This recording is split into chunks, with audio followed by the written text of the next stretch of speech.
இந்த அஷ்டபந்தன மருந்திற்கான ஆயுட்காலம் என்பது சரியாக 12 ஆண்டுகள் வச்சிருக்கா. அந்த 12 ஆண்டுகள்ல அந்த அஷ்டபந்தன மருந்தானது செயலிழந்து விடும், அது பூர்த்தியாகும் பொழுது. ஆக 12 ஆண்டுகளுக்கு ஒரு முறை கும்பாபிஷேகம் செய்வதனை அஷ்டபந்தன மகா கும்பாபிஷேகம் அப்படின்னு சொன்னா, அதே மாதிரி அந்த அஷ்டபந்தனத்தோடு சேர்த்து வெள்ளியினை உருக்கி ஊத்துவார்கள். அதற்கு ரஜதபந்தனம் என்று பெயர். ரஜதத்தால், அதாவது வெள்ளி உலோகத்தை உருக்கி ஊற்றும் பொழுது நம்ம வெள்ளி விழான்னு எப்படி சொல்லுவோம்? 25 ஆண்டுகளைத்தானே சொல்லுவோம். அதுபோல ரஜதபந்தனம் செய்யப்பட்ட ஆலயங்களிலே 25 ஆண்டுகளுக்கு ஒரு முறை கும்பாபிஷேகத்தினை செய்வார்கள்.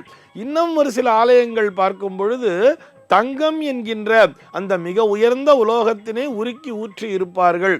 பொன்விழா அப்படிங்கிறத எப்ப சொல்லுவோம்? 50 ஆண்டுகளுக்கு ஒரு முறை தானே.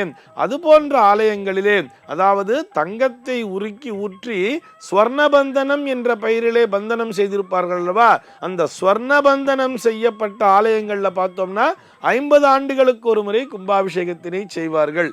சரி, இதெல்லாம் இருக்கட்டும் சார், முதல்ல ஒன்று சொன்னேளே, நூதன அஷ்டபந்தன கும்பாபிஷேகம்னு சொன்னேளேன்னு கேட்டா, நூதனம் என்றால் புதிய என்று அர்த்தம். புதிதாக ஒரு ஆலயத்தை எழுப்பி அங்கே புதிய விக்கிரகங்களை பிரதிஷ்டை செய்திருப்பார்கள் அல்லவா, அந்த ஆலய கும்பாபிஷேகத்திற்கு நூதன அஷ்டபந்தன மகா கும்பாபிஷேகம் என்று பெயர்.